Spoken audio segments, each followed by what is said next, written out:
What's up, YouTube? This is your Tropical Kool-Aid TV, back at another video, and in today's video, I'm going to be explaining the story of how I almost got shot by my ex-girlfriend's dad. If you're new to the channel, please like, share, and subscribe to my channel and videos for more content like this. I also do story time and other content, but that will be coming later to the year. But for now, we're going to be doing story time until you guys say, hey, post some content like this.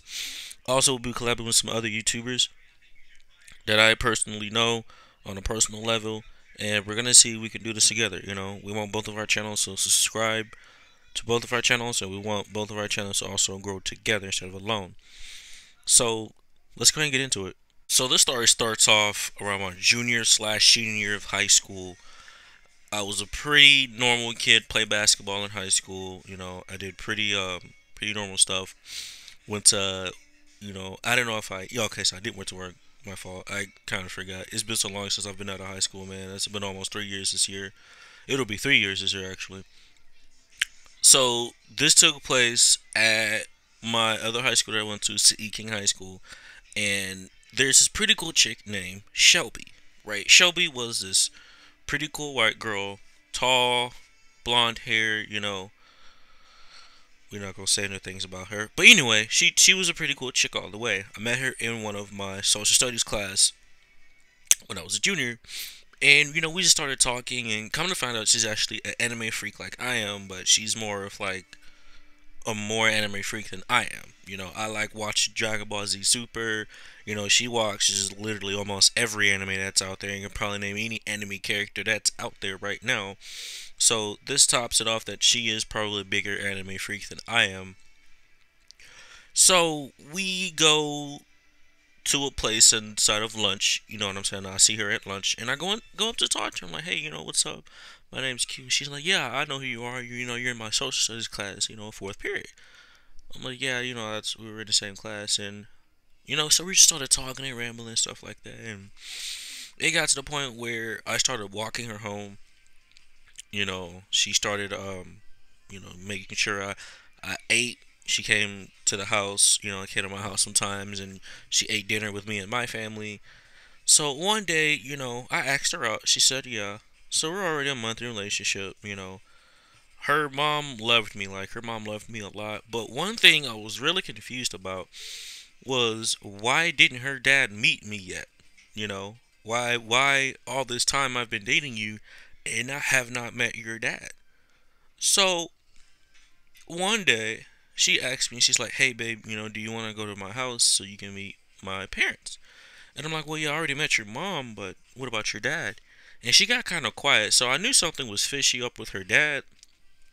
So I went to her mom's house. We're eating dinner and stuff like that. She's like, oh, you're so handsome, da da da, all the other bullshit. So her dad gets home and he knocks on the door and he said, it's me. And you just hear the mom say, uh oh. And I'm just like, what are you saying uh oh for? Like, you scared of this man or something?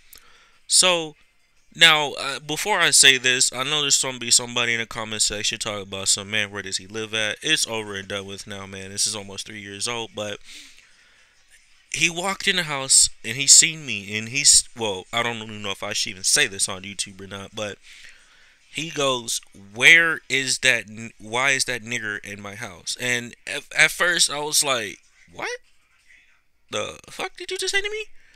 So I had to refresh what the hell, because I had to make sure that he said this correctly. So I said, excuse me, sir, what did you just say to me? And he said, you heard me. Why is this nigger in my house?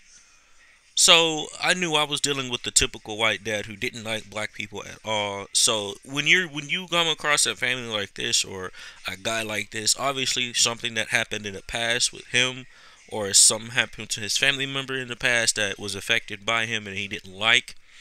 So this is probably why we're dealing with the typical racist dad.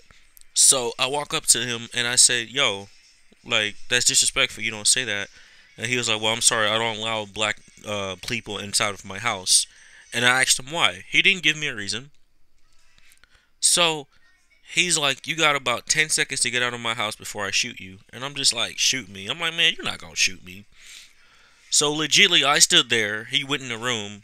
And Shelby's like, yo, you have to go. Like, my dad's not kidding. He has a gun. And I'm just like, man, he ain't got no gun. Now, me being the the cocky badass I was in high school, I thought I was shit. Like, nah, he ain't gonna say nothing. He ain't gonna shoot nobody.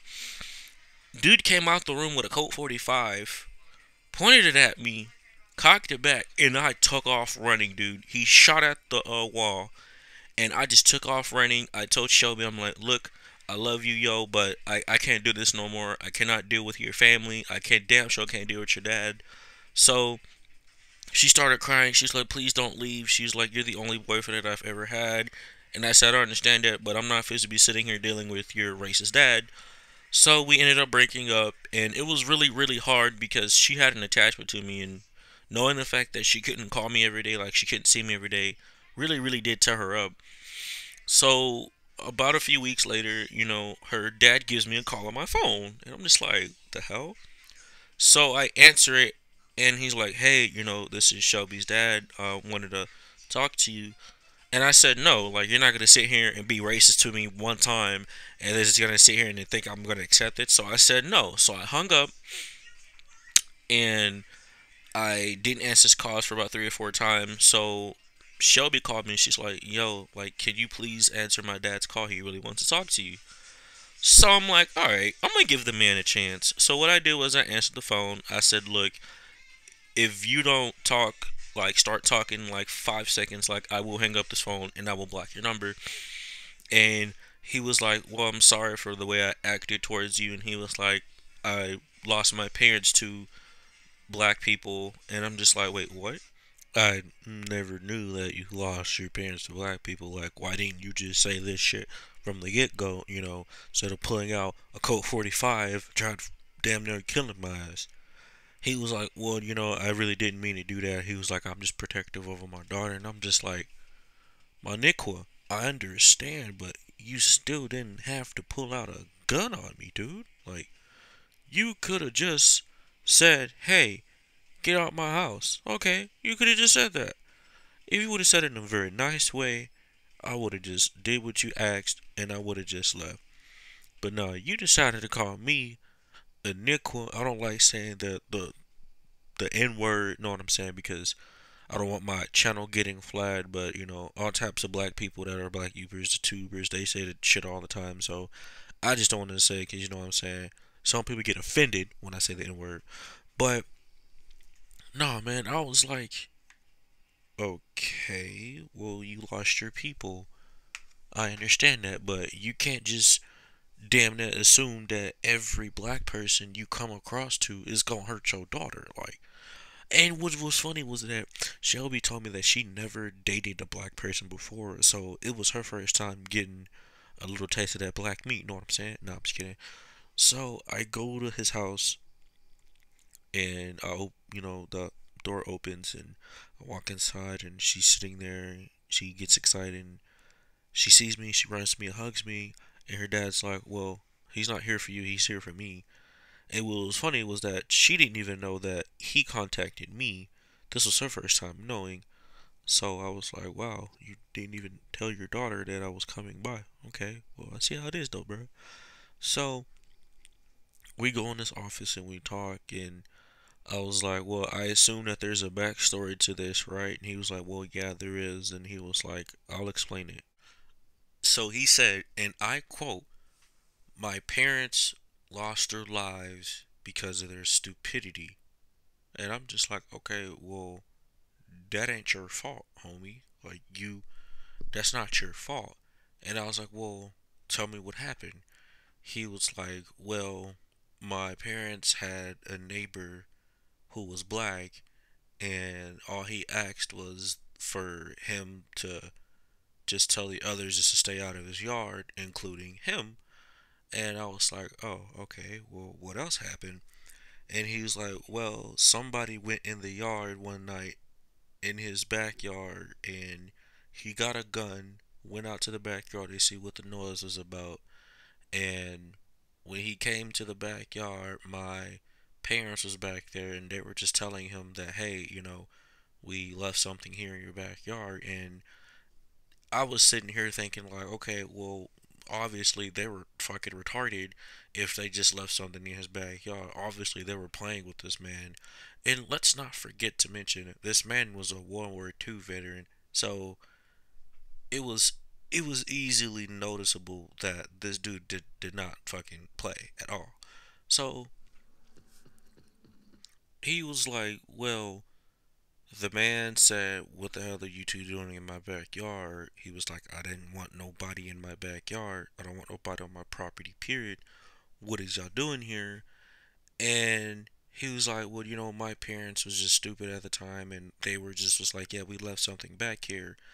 And I'm just sitting here like, obviously, they are playing with this man, and this man can just shoot them for being on their property at any given time because they're being stupid as fuck at the moment. So he goes, well, he didn't believe them, and he went and shot them both in the chest. They were rushed to the hospital, but they later died. And I'm just sitting here like, well, that's what you fucking get when you mess with black people and their fucking shit. Don't fuck with black people. Do not fuck with their people. Don't fuck with their family.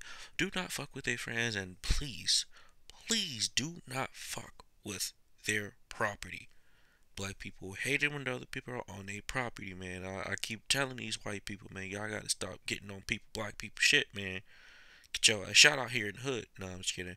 But moral of the story, man, like if you are dealing with a person who is generally racist towards another race, so for an example, if you're Mexican and you're dating a white person and the white person's family don't like Mexicans, then what I'm gonna tell y'all what to do is y'all need to go ahead and tell them real quick that, look, man, I understand you somewhat hate my race, but you just gonna have to respect me as a person and not for what I am. And I guess her dad didn't realize that. Like, hey, okay, I don't like black people, but I really respect y'all. But end of the story time. Childhood Kool Aid TV. I'm out.